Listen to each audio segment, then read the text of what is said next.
ආයුබෝවන් දුවේ පුතේ. අදත් නදී ටීචර් YouTube channel එකට ආපු දුල පුතාලා සියලු දෙනාම සාදරයෙන් පිළිගන්නවා. අද මම කතා කරන්නේ කලින් කතා කරපු පාඩමක තවත් එක කොටසක්. ඊ තමා දුවේ පුතේ apostrophe. පාවිච්චි කරන ආකාර දෙකක් තියෙනවා කියලා මම කතා කරා මගේ කලින් වීඩියෝ එකේ. ඒ වීඩියෝ එක බලලා නැති දුල පුතාලා ඉන්න චූට්ටක් ඒ පැත්තට ගිහිල්ලා බලලා එන්න. ඉන්පස්සේ මේක බලන්න. හරි. එහෙනම් බලමු. apostrophe මොකක්ද? උඩින් කමාවක් යූස් කරන එක නේද? හරි. එහෙනම් පුතේ මේ apostrophe යූස් කරන ක්‍රම දෙකක් තියෙනවා කිව්වා. එක possessive form එක අනිත් එක contracted form එක. අප possessive form එක කතා කරා. මොකක්ද? අයිතිය හැඟවීම ගැන කොහොමද කතා කරන්නේ? මේක apostrophe use කරන්නේ කොහොමද කියලා අපි කතා කරා. අද කතා කරන්නේ යන්නේ දුවේ පුතේ මේ contracted form එක use කරන්නේ කොහොමද කියලා.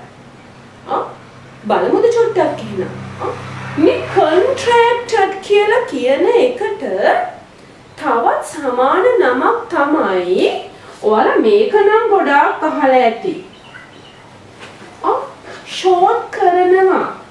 shorten form එක කියලා.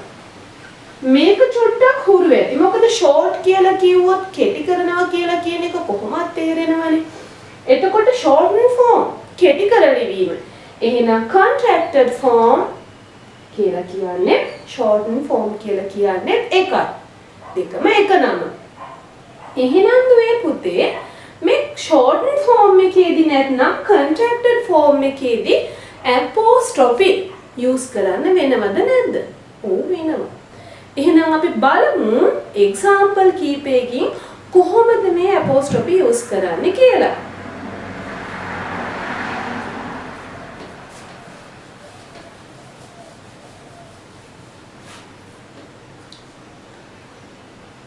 එහෙනම් අපි බලමුකෝ කොහොමද? දැන් ඔන්න මට සිද්ධ වෙනවා I am කියලා කියන එක short කරන්න.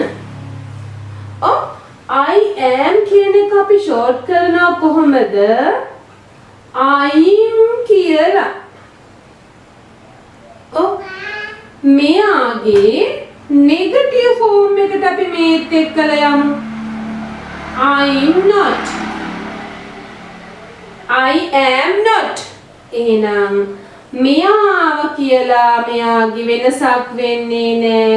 I'm not කියලායි contract වෙන්නේ. He is කොහොමද? He is. She is. She is. It is. It's. නේද? මෙයාගේ negative form එක he is not.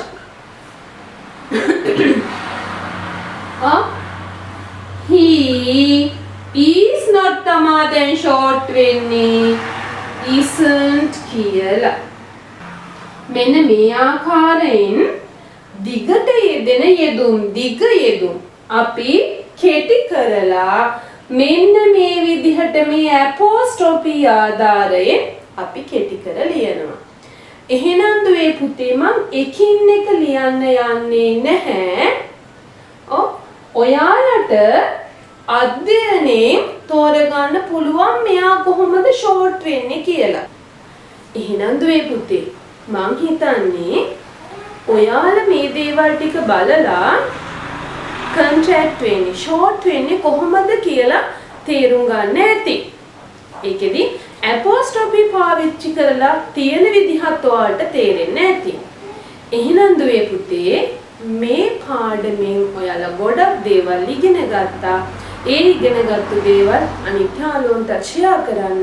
ටීචර්ගේ channel එක නදී ටීචර් channel එක තාමත් subscribe කරලා නැත්නම් subscribe කරන්න අමතක කරන්න එපා.